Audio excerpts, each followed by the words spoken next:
Je m'appelle Julien, j'ai 26 ans aujourd'hui, mais cette histoire commence quand j'en avais 17, en première au lycée.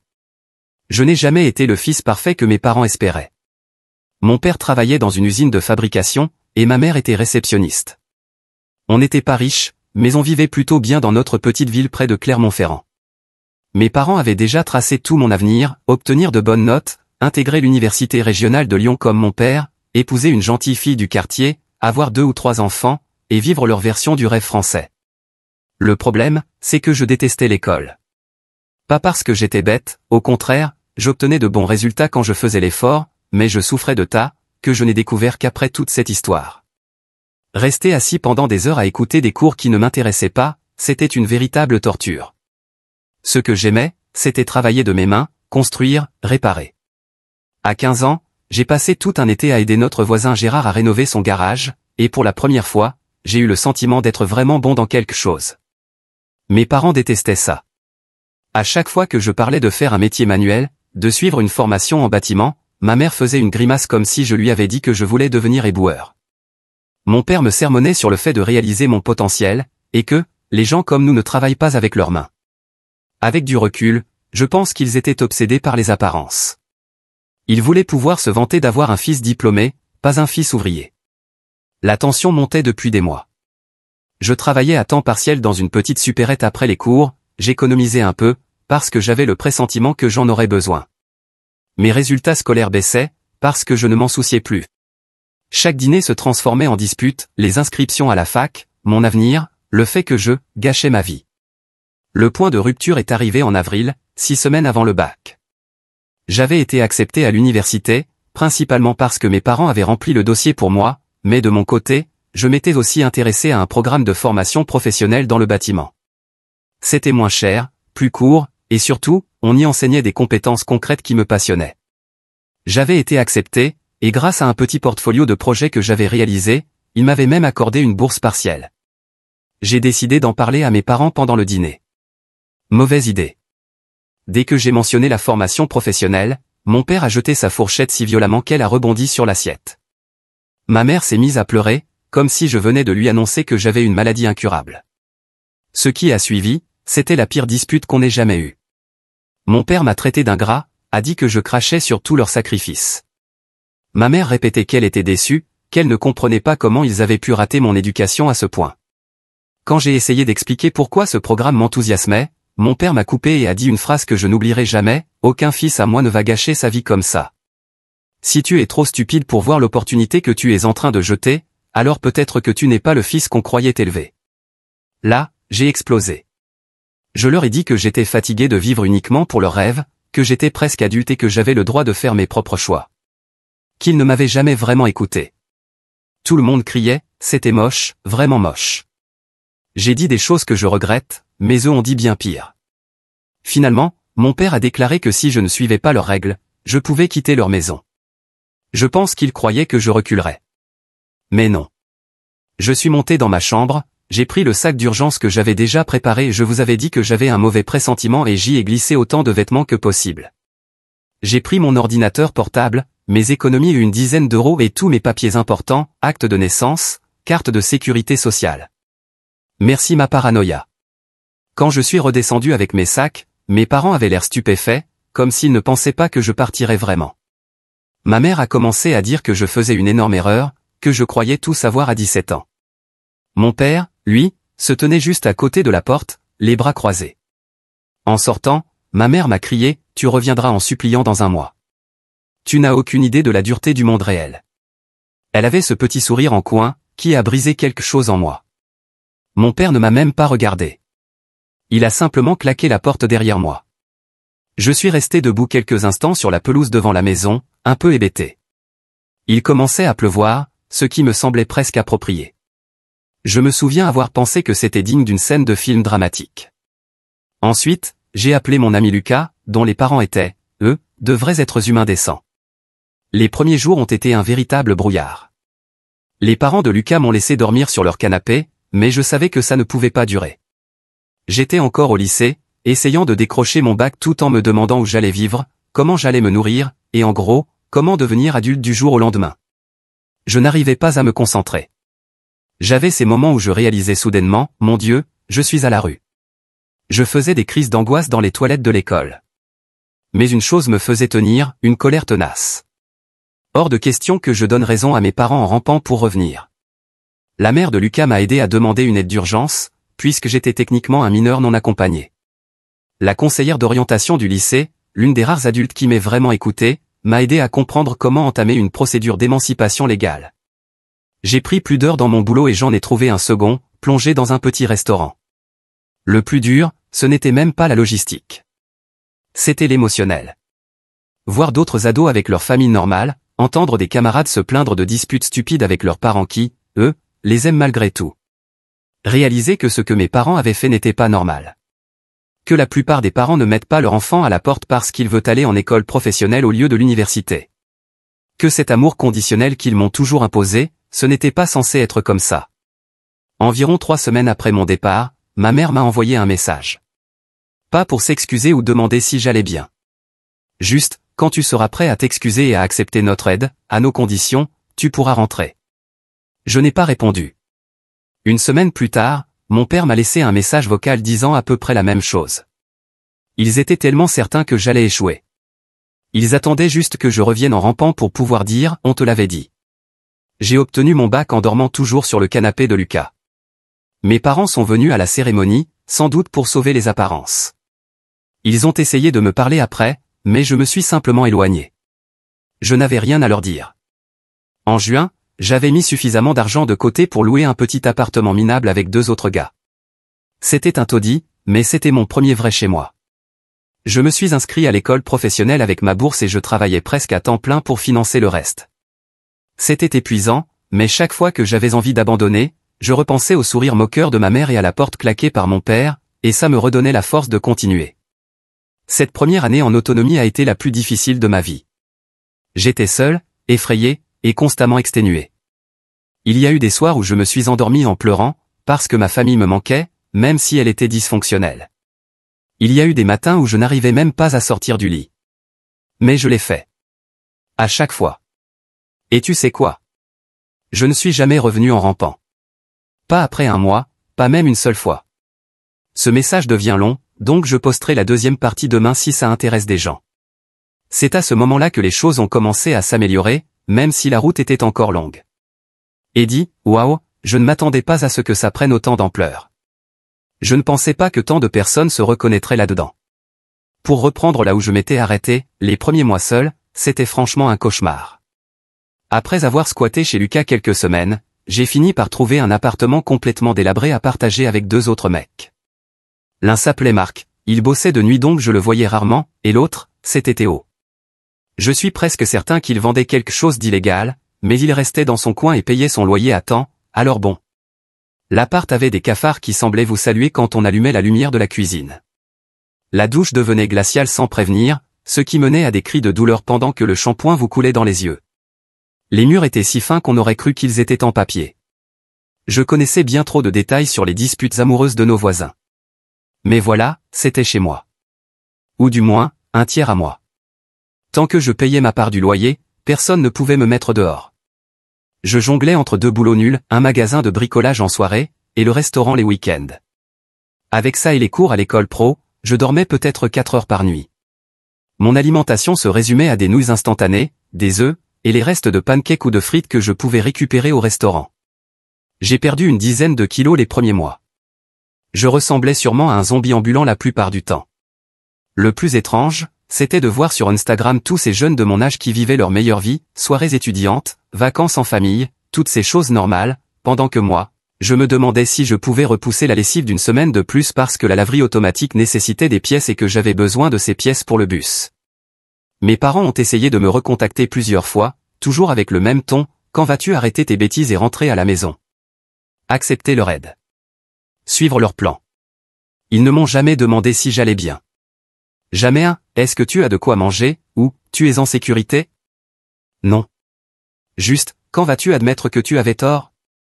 et revenir à genoux. Mon père est en fait venu me voir au magasin de bricolage, environ 3 mois après mon départ. J'étais en train de réapprovisionner les ampoules quand un collègue m'a dit qu'un type en pantalon beige demandait à me voir à l'accueil. J'ai jeté un coup d'œil et je l'ai vu là, debout, complètement hors de son élément au milieu des pots de peinture et des planches de bois. Je me suis caché dans la réserve jusqu'à ce qu'il parte. Je l'ai observé par la fenêtre, il est resté 15 minutes sur le parking avant de finalement remonter dans sa voiture. Il n'est jamais revenu. Les choses ont commencé à changer après environ 4 mois. Il y avait ce client régulier au magasin, Santiago, qui venait toujours acheter du matériel pour divers projets. Un jour, il avait besoin de pièces spécifiques pour un évier. Je ne me suis pas contenté de les lui trouver, je lui ai aussi expliqué comment les installer, schéma à l'appui. Il s'est avéré qu'il faisait des rénovations, surtout des cuisines et des salles de bain. Il m'a dit que je savais clairement ce que je faisais, et m'a demandé si ça m'intéressait de l'aider sur quelques chantiers. L'argent était meilleur que celui du magasin, et en plus, c'était lié à ce que j'apprenais en école pro. C'était la première vraie opportunité que j'avais depuis mon départ. Santiago n'était rien comme mon père. Il ne méprisait pas ceux qui travaillaient de leurs mains, au contraire, il en était fier. Il s'arrêtait en plein milieu d'une installation de robinet pour me montrer comment bien placer le joint ou pourquoi telle technique était plus efficace qu'une autre. Pour la première fois, j'ai eu l'impression que quelqu'un voyait en moi un vrai potentiel, pas juste une projection de ce qu'il voulait que je sois. Autour du 6e mois, mes parents ont changé de stratégie. Ma mère a commencé à m'écrire qu'elle s'ennuyait de moi. Mon père a envoyé un message disant qu'ils étaient prêts à faire des compromis sur mes études si je revenais vivre à la maison. Honnêtement, ça m'a juste rendu furieux à nouveau. Comme s'ils pensaient vraiment que j'allais abandonner mon indépendance simplement parce qu'ils m'accordaient enfin le droit de faire quelques choix moi-même. Non merci. J'ai terminé ma première année d'école professionnelle avec de bonnes notes. Finalement, je n'étais pas si stupide, il fallait juste que j'apprenne quelque chose qui m'intéressait vraiment. Santiago m'a confié plus de responsabilités et m'a mieux payé. J'ai quitté ce taudis infesté de cafards pour un appartement un peu plus correct, avec un seul colocataire, Eden, un étudiant infirmier presque aussi fauché que moi, mais au moins propre. À 19 ans, j'ai obtenu ma première certification et je gagnais correctement ma vie. Pas de quoi frimer sur Instagram, mais assez pour acheter de vrais produits frais, payer mes factures à l'heure, et même mettre un peu de côté. Santiago me recommandait pour des petits boulots les week-ends, réparations, installations, ce genre de choses. Je construisais une réputation, une clientèle. Le truc étrange avec les travaux chez les gens, c'est qu'on voit comment les familles fonctionnent vraiment. Je posais une suspension lumineuse pendant que les parents félicitaient leurs enfants pour un 16 sur 20, les prenaient dans les bras, juste parce qu'ils les aimaient. Je voyais les photos de vacances, les remises de diplômes, les petits moments drôles. Des familles normales qui se disputaient parfois, mais s'aimaient sans condition.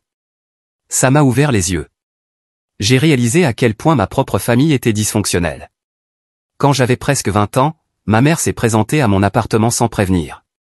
Aucune idée de comment elle avait eu mon adresse, probablement via une connaissance Facebook commune. Je l'ai à peine reconnue.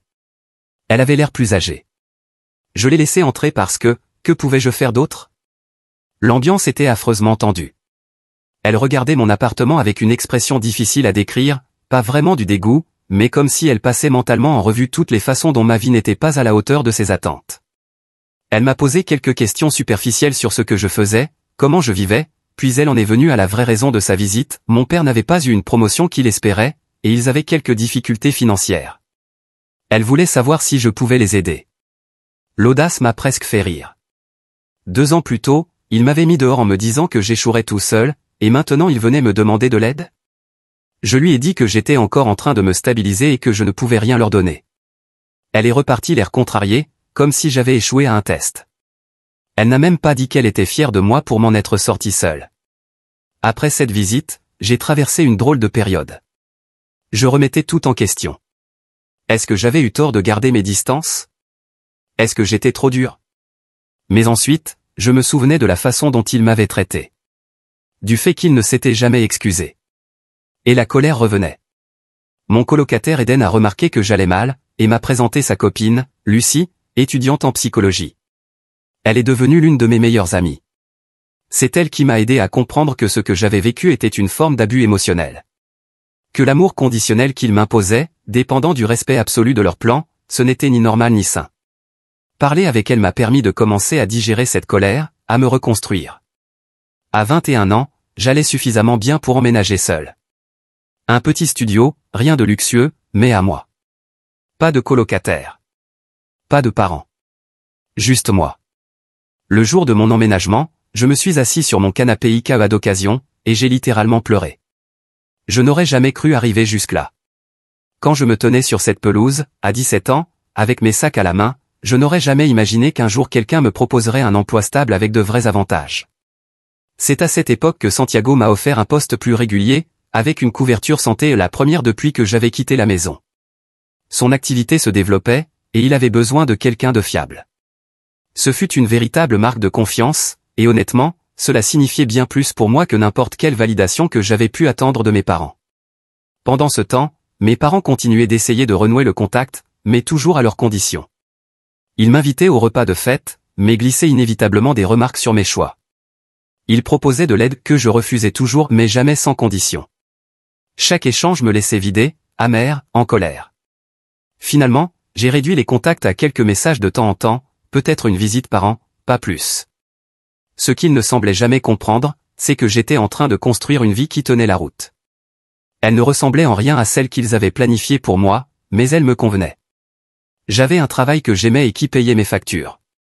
J'avais des amis qui m'acceptaient tel que j'étais. Je construisais quelque chose de vrai, quelque chose qui m'appartenait. À 23 ans, j'avais obtenu des certifications supplémentaires et j'étais devenu la personne de confiance de Santiago pour certains types de chantiers. On travaillait bien ensemble, et il commençait même à évoquer des opportunités plus grandes pour l'avenir. C'est aussi à ce moment-là que j'ai rencontré Lydia. Elle avait besoin de réparation dans son appartement, et Santiago m'y a envoyé. Elle était intelligente, drôle, ne se laissait pas impressionner, et ne tolérait aucune de mes bêtises. On a commencé à sortir ensemble, et pour la première fois, j'ai laissé quelqu'un me connaître vraiment.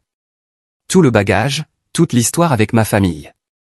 Au lieu de prendre peur, elle a compris. Ses propres parents n'étaient pas parfaits non plus, même s'ils étaient loin d'être aussi étouffants que les miens.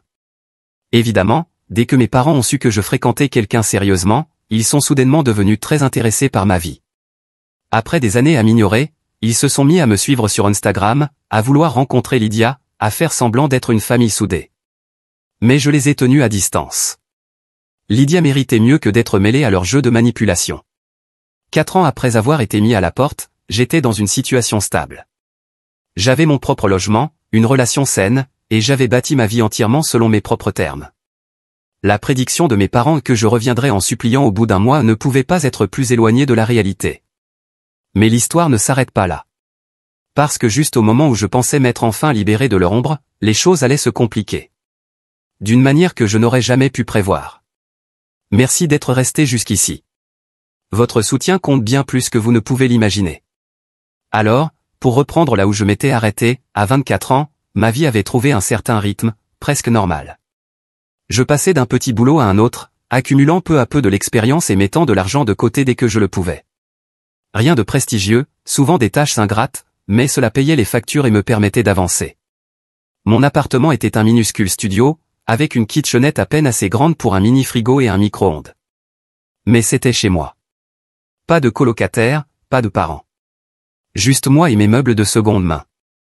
Un soir, en scrollant sur Facebook, oui, je sais, l'appli des boomers, une notification s'est affichée, ma cousine Madison m'avait identifié sur une photo prise lors d'une réunion de famille à laquelle, évidemment, je n'étais pas. Je n'y ai pas prêté attention au départ, jusqu'à ce que je remarque mes parents en arrière-plan. Ma mère arborait ce faux sourire que je connaissais trop bien. Mon père parlait, sûrement en train de répéter l'une de ses 5 histoires habituelles. Mais ce qui m'a frappé, c'était cette photo encadrée sur la table à côté d'eux, un portrait de moi, lors de ma remise de diplôme au lycée. Sérieusement? Ces gens m'avaient mis dehors, avaient à peine pris de mes nouvelles sauf quand ils voulaient quelque chose, et maintenant, ils exposaient ma photo comme si nous étions une belle famille unie? J'ai appelé Madison immédiatement. Elle m'a dit, ah oui, ils parlent tout le temps de toi. Ils disent à tout le monde qu'ils sont fiers de toi. L'audace. J'avais l'impression qu'ils vivaient dans une réalité parallèle, dans laquelle ils ne m'avaient jamais dit que je rentrais pour revenir un mois plus tard. C'est à peu près à cette époque que j'ai rencontré Lydia. Pas dans une scène romantique de film. On était tous les deux dans la file d'attente chez Carrefour, et ça traînait. On s'est mis à râler à propos des caisses automatiques. Elle avait cette façon de parler sans filtre, avec les pensées brutes qui sortaient directement de sa tête. On a échangé nos comptes Insta, on a commencé à s'écrire, et ça a simplement cliqué. Lors de notre 3e rendez-vous, on a parlé des familles. Je me suis ouvert sur ma situation, m'attendant à ce qu'elle réponde avec un banal « Ah, c'est dur, mais à la place, elle m'a raconté comment son beau-père avait été pareil, pas aussi extrême, mais tout aussi contrôlant. Elle comprenait, vraiment. Cette nuit-là, on a parlé jusqu'à 3 heures du matin, et pour la première fois, je n'avais plus l'impression que mon histoire familiale était un secret honteux à cacher. Quelques mois plus tard, mon chauffe-eau a décidé de rendre l'âme de manière spectaculaire. En rentrant chez moi, j'ai trouvé de l'eau s'infiltrant sous la porte de la salle de bain. J'ai dû couper l'arrivée générale et passer 3 jours à prendre des douches glacées à la salle de sport en attendant que mon propriétaire intervienne. Lydia m'a proposé de rester chez elle, mais, je ne sais pas, ça me paraissait trop tôt. Cette indépendance farouche que j'avais construite était difficile à abandonner.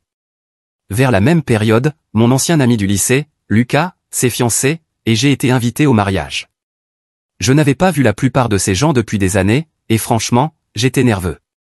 Est-ce qu'ils allaient me voir comme le type qui avait échoué, qui n'était pas allé à la fac, qui avait disparu? Mais quand je suis arrivé avec Lydia, tout le monde a été normal. Ils m'ont demandé ce que je faisais, semblaient sincèrement intéressés quand j'ai parlé de mon travail. Pas de jugement, pas de comparaison avec une vie idéale que je n'avais pas eue. Puis est venu le moment gênant. La mère de Lucas, celle qui m'avait hébergé sur son canapé juste après que mes parents m'aient jeté dehors, m'a pris à part. Elle m'a dit que mes parents lui avaient posé plein de questions en la croisant au supermarché, où je vivais, ce que je faisais, si j'étais stable financièrement. Et là, alerte. Une semaine plus tard, ma mère m'envoie un message, Brady, ton père et moi organisons un petit repas pour le lundi de Pentecôte. Ce serait charmant si tu pouvais venir. Et tu peux amener ton ami si tu veux. Ami. Pas petit ami. Comme si elle ne pouvait pas reconnaître que Lydia comptait vraiment pour moi. Et le timing était louche.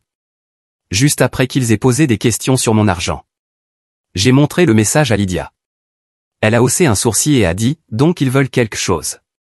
J'ai décidé d'y aller, en partie par curiosité, en partie parce que je cherchais peut-être encore une forme de clôture que je n'avais jamais eue. Lydia est venue avec moi pour me soutenir moralement, même si elle a lancé, ça sent la catastrophe à plein nez, lol. Rentrer dans cette maison était irréel.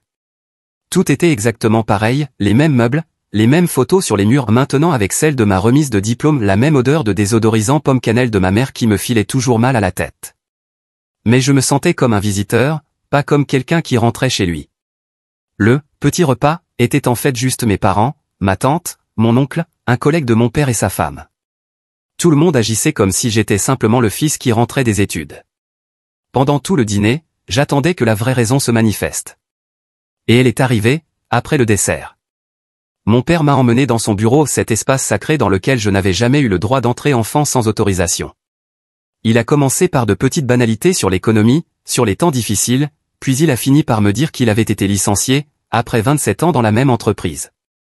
Remplacé par un jeune diplômé prêt à travailler pour la moitié de son salaire. L'ironie ne m'a pas échappé. Toutes ces années à vouloir me pousser vers la fac, et maintenant il était amer envers les diplômés. Il ne m'a pas directement demandé de l'argent, mais a laissé entendre qu'il traversait une période difficile et que la famille, c'est fait pour s'entraider. Je suis resté là, à repenser à la nuit où il m'avait mis dehors, au sourire de ma mère, à sa certitude que je reviendrais en rampant sous un mois. Je lui ai dit que j'allais y réfléchir. C'était tout ce que je pouvais dire sans dire quelque chose que j'aurais regretté. Lydia et moi sommes partis peu après. Dans la voiture, elle m'a regardé et a dit, c'était le dîner le plus passif-agressif que j'ai jamais survécu. Les semaines suivantes, les messages de ma mère se sont fait plus fréquents, comment j'allais, si j'avais réfléchi à ce que mon père avait dit, si j'avais besoin de leur vieille table de salle à manger puisqu'ils rénovaient la maison, autrement dit, qu'ils vendaient leurs meubles pour payer les factures. Pendant ce temps, ma vie, elle, allait de mieux en mieux. J'avais trouvé un emploi stable et plutôt bien payé dans une entreprise locale. Rien d'extraordinaire, mais avec de vrais avantages. Avec Lydia, on devenait plus sérieux. On commençait à envisager de chercher un appartement plus grand, mon studio ressemblant plus à un placard, et sa colocataire la rendant folle. Et puis est arrivée la publication Facebook qui a tout changé. Ma mère a écrit un long message dramatique sur les épreuves de la vie, sur la foi, sur le fait de faire confiance au plan de Dieu pendant le chômage. Clairement une pêche à la pitié. La section commentaires était remplie de prières, de messages de soutien de la famille et d'amis d'église. Mais ce qui m'a renversé, c'était le dernier paragraphe. Nous sommes tellement bénis d'avoir notre fils Brady qui nous soutient pendant cette épreuve. La famille, c'est tout. J'ai failli m'étouffer avec mon café. Je n'avais rien accepté. Je ne leur avais pas donné un centime. Et la voilà qui annonçait publiquement que je les soutenais financièrement. Les commentaires louaient tous quel fils formidable j'étais. Je l'ai appelé immédiatement pour lui demander ce que c'était que cette publication. Elle a feint la surprise face à ma colère, m'a dit qu'elle exprimait juste sa gratitude pour mon soutien émotionnel et que les gens avaient peut-être interprété à leur façon. Mais je savais exactement ce qu'elle faisait, créer une pression publique pour que je me sente obligé d'aider. Ce soir-là, Lydia m'a trouvé assis, en train de faire un tableau Excel de mes finances, pour voir si je pouvais les aider sans détruire ma propre stabilité. Elle s'est assise à côté de moi, a pris ma main et m'a demandé. « Qu'est-ce que tu dirais à un ami dans ta situation ?» Et cette question m'a bouleversé. Si quelqu'un me racontait que ses parents l'avaient mis dehors à 17 ans, qu'ils avaient à peine donné signe de vie depuis, sauf quand ça les arrangeait, et qu'ils attendaient maintenant un soutien financier, je lui dirais qu'il ne doit rien à ces gens. Alors j'ai pris une décision. J'ai envoyé un message à ma mère pour lui dire que je ne pourrais pas les aider financièrement. Que ce qu'ils traversaient était difficile, mais que moi aussi, j'étais encore en train de construire ma vie, encore en train de me reconstruire après avoir été mis à la porte quand j'étais adolescent. Je lui ai suggéré quelques services d'aide locaux pour les demandeurs d'emploi et les familles en difficulté, les mêmes que j'avais dû utiliser, moi, il y a des années. Sa réponse a été un simple « OK ». Puis plus rien. 3 semaines de silence. Jusqu'à hier. Mon téléphone s'est mis à exploser de notifications, messages, appels, messages vocaux, tous de mes parents ou d'autres membres de la famille. Apparemment, leur situation financière était passée de mauvaise à catastrophique. Mon père n'avait toujours pas trouvé de travail. Il risquait la saisie de leur maison. Et soudainement, tout cela devenait mon problème. Ma tante m'a laissé un message vocal en disant que je devais me montrer à la hauteur, que je devais être l'homme que ton père a élevé. L'ironie de cette phrase m'a fait éclater de rire, un rire un peu amer, sans doute pas très sain. Lydia et moi sommes restés éveillés tard à en parler. Des limites. De la famille. De ce qu'on doit, ou pas. De la différence entre pardonner et oublier. De ce qu'on peut supporter et émotionnellement, financièrement. Je ne sais toujours pas exactement ce que je vais faire. Une part de moi veut les aider, parce que malgré tout, ce sont mes parents.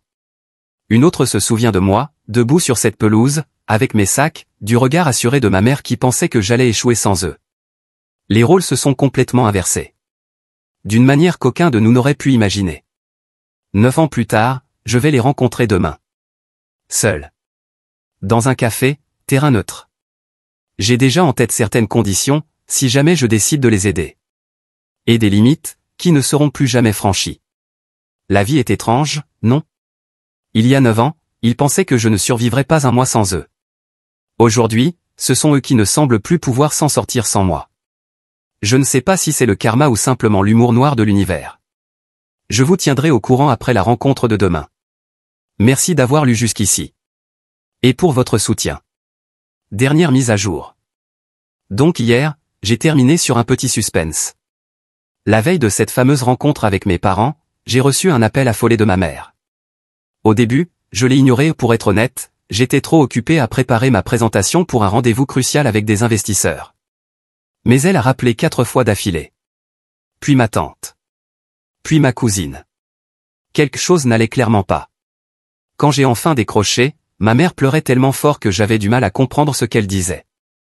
Une fois calmée, elle m'a expliqué que mon père avait de nouveau perdu son emploi. Mais cette fois, c'était pire, ils avaient 3 mois de retard sur le prêt immobilier, la voiture venait de tomber en panne, et ils venaient de recevoir un avis d'expulsion. Ils avaient 2 semaines pour rassembler l'argent, sinon ils perdaient la maison. Je suis resté là, assis dans mon bureau, à fixer le mur où étaient accrochés tous les diplômes et certifications que j'avais obtenus au fil des années. Et je n'ai rien ressenti. Non, en réalité, j'étais agacé. Agacé qu'après tout ce temps, après 9 ans, ils utilisent encore les mêmes méthodes. Qu'ils s'attendent encore à ce que je laisse tout tomber pour venir les sauver. Et bien sûr, ce moment tombait au pire moment possible, juste avant le rendez-vous le plus important de ma carrière. J'ai dit à ma mère que je la rappellerais. Puis j'ai raccroché. Je suis resté là quelques minutes, à ne rien dire. Lydia est entrée, elle a tout de suite vu que quelque chose n'allait pas. Quand je lui ai expliqué, elle ne m'a pas dit quoi faire. Elle m'a juste demandé, comment toi, tu veux gérer ça ? Et c'est pour ça, entre 1000 autres raisons, que je l'aime. Alors j'ai pris une autre décision, je m'occuperai de mes parents après la réunion avec les investisseurs. Un drame à la fois. J'ai éteint mon téléphone, je me suis concentré sur ma présentation, et j'ai essayé de mettre le reste de côté. La réunion s'est très bien passée. Mieux que prévu. Les investisseurs ont été impressionnés par mon dossier, mes idées. Ils ont posé des questions difficiles, mais j'y étais préparé. À la fin, ils ont même évoqué l'idée de financer non seulement ce projet, mais aussi ceux à venir. C'était littéralement pour ça que j'avais travaillé toutes ces années. Depuis cette nuit pluvieuse où je me tenais seul sur la pelouse de mes parents, sans nulle part où aller.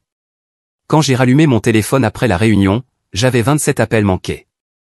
Non seulement de mes parents, mais aussi de tantes, d'oncles, de cousins, même de gens à peine connus. Ma messagerie était pleine. Mon Messenger Facebook explosait. Apparemment, ma mère avait mobilisé toute la famille élargie pour me faire pression afin que je les aide. Je suis rentré chez moi avec un mélange étrange de fierté pour la réunion et de colère pour les méthodes de ma famille. Et ce sentiment diffus de culpabilité qu'il est si difficile d'éteindre. Quand je suis entré, Lydia était assise sur le canapé avec son ordinateur portable, et elle avait ce regard, à moitié inquiète, à moitié, tu ne vas pas y croire.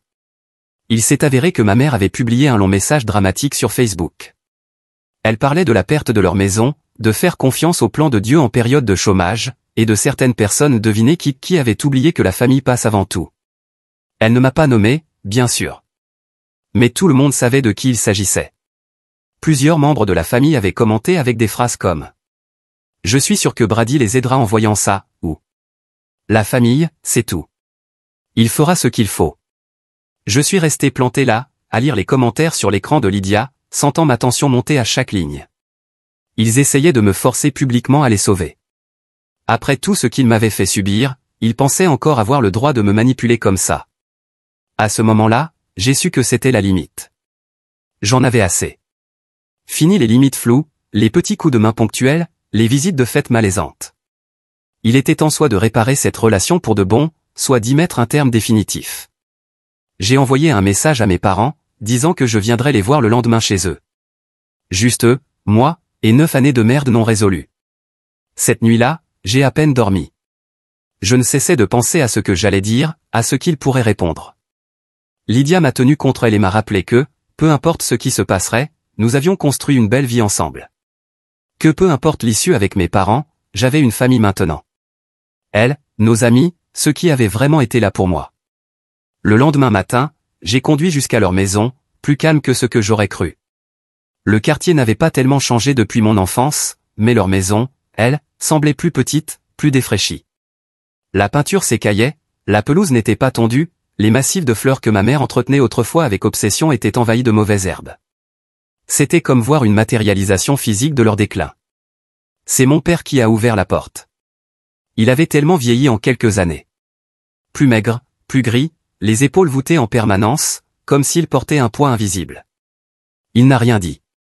Il a simplement hoché la tête et s'est écarté pour me laisser entrer. L'intérieur était pire. Encombré, poussiéreux, avec cette légère odeur de maison où l'entretien de base commence à se relâcher. Ma mère était assise à la table de la cuisine, les yeux rouges de larmes. En me voyant, elle s'est lancée dans le discours habituel du genre « Dieu merci, tu es là, on savait que tu viendrais nous aider », sans même attendre que je dise quoi que ce soit. Je l'ai coupé et leur ai demandé à tous les deux de s'asseoir. Pour une fois, c'était moi qui allais parler, et eux qui allaient écouter. J'ai tout sorti. Comment ils m'avaient mis dehors parce que je voulais un avenir différent de celui qu'ils avaient prévu. Comment ils avaient prédit que je reviendrais en rampant sous un mois. Comment, pendant des années, ils n'avaient repris contact que lorsqu'ils avaient besoin de quelque chose. Comment ils ne s'étaient jamais vraiment excusés, ni même reconnu à quel point ils avaient eu tort. Mon père a essayé d'interrompre, avec les excuses habituelles, qu'il pensait faire ce qui était le mieux, que j'étais irrespectueux, qu'il m'avait tout donné en grandissant. Je me suis contenté de lever la main et j'ai continué. Je leur ai parlé de ces premiers mois après le rejet, à dormir sur des canapés, à cumuler les petits boulots, à pleurer d'épuisement et de solitude. De comment j'avais dû apprendre seul les bases de la vie adulte, parce qu'ils avaient décidé que leur amour conditionnel comptait plus que leur propre fils.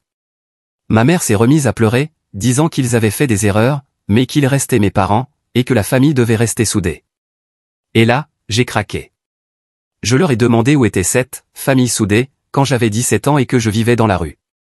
J'ai souligné qu'ils semblaient se souvenir qu'on était une famille uniquement quand eux avaient besoin de moi, jamais quand moi j'avais besoin d'eux. La conversation a tourné en rond pendant un moment. Ils s'excusaient vaguement, puis enchaînaient aussitôt avec des justifications ou retournaient la faute contre moi. Le manuel classique du narcissisme. Finalement, j'en ai eu assez, et je leur ai exposé mes conditions. Premièrement, j'acceptais de les aider une seule fois pour éviter la saisie de la maison. Mais ensuite, ils devraient déménager dans un logement adapté à leurs moyens. Deuxièmement, ils devaient supprimer cette publication manipulatrice sur Facebook, et dire à tout le monde qu'ils géraient leurs soucis financiers en privé. Troisièmement, s'ils voulaient entretenir une relation avec moi, nous devrions tous suivre une thérapie familiale ensemble. Pas forcément pour une réconciliation, mais pour rétablir une communication honnête et des limites saines. Et quatrièmement, ils devaient comprendre que ma vie, ma relation, mes choix étaient les miens. Que tout soutien futur émotionnel, financier ou autre dépendrait du respect qu'ils accorderaient à cela. Je m'attendais à des disputes, à de la culpabilisation, aux tactiques habituelles. Mais non. Mon père semblait vaincu. Comme s'il réalisait enfin qu'il n'avait plus aucune carte en main. Ma mère était plus difficile à lire. Elle regardait sans cesse entre lui et moi, comme si elle attendait qu'il trouve une solution miracle. Finalement, ils ont accepté mes conditions. Pas avec enthousiasme, mais ils ont accepté. Je leur ai rédigé un chèque pour les arriérés de leur prêt immobilier, immédiatement. Pas parce que je leur devais quoi que ce soit, mais parce que je voulais clore ce chapitre et avancer selon mes propres termes. En partant, mon père m'a suivi jusqu'au perron. Pendant une seconde, j'ai cru qu'il allait tenter une dernière tentative de culpabilisation. Mais non. Il m'a dit quelque chose qui m'a réellement pris au dépourvu. Tu t'en es bien sorti. Même mieux que bien. Pas comme je l'imaginais, mais tu as bien fait. Ce n'étaient pas de vraies excuses. Pas même proche d'un rachat. Mais c'était peut-être la première chose sincère qu'il m'ait dite depuis des années. Je n'ai pas répondu tout de suite. Je suis juste resté là, sur ce perron où il m'avait claqué la porte au nez, 9 ans plus tôt. Finalement, j'ai simplement dit, je sais, puis je suis monté dans ma voiture. Depuis, les choses sont compliquées. Ils ont respecté leur part du marché jusqu'à présent. La thérapie est maladroite, difficile, mais nécessaire. Ils commencent à visiter des appartements et des maisons plus petites. Le drame sur Facebook a été effacé. Ce sont de petits pas. Je ne sais pas si nous aurons un jour le genre de relation que d'autres ont avec leurs parents. Trop d'eau a coulé sous les ponts. Mais au moins, désormais, on construit quelque chose basé sur la réalité, et non plus sur la manipulation ou le déni. Ce que je sais, c'est ceci, ce gamin de 17 ans, debout sous la pluie, sans endroit où aller, il s'en est plutôt bien sorti. Il a construit sa vie selon ses propres règles. Il a trouvé des personnes qu'il aime sans condition. Et au bout du compte, il a cessé de laisser le rejet de ses parents le définir. Ce soir-là, allongé dans le lit avec Lydia, j'ai enfin supprimé tous ces appels manqués de mon téléphone. Ils traînaient depuis des semaines dans mon centre de notification, comme un rappel numérique de la détresse de mes parents. En les regardant disparaître, j'ai ressenti quelque chose que je ne m'attendais pas à éprouver. Pas de la satisfaction. Pas une revanche. Juste un calme, une sensation discrète de clôture. Il y a 9 ans, ils pensaient que je ne pourrais pas survivre sans eux. Il s'avère que ce sont eux qui ne pouvaient pas survivre sans moi. Et au final, cette prise de conscience valait plus que n'importe quelle, je vous l'avais bien dit.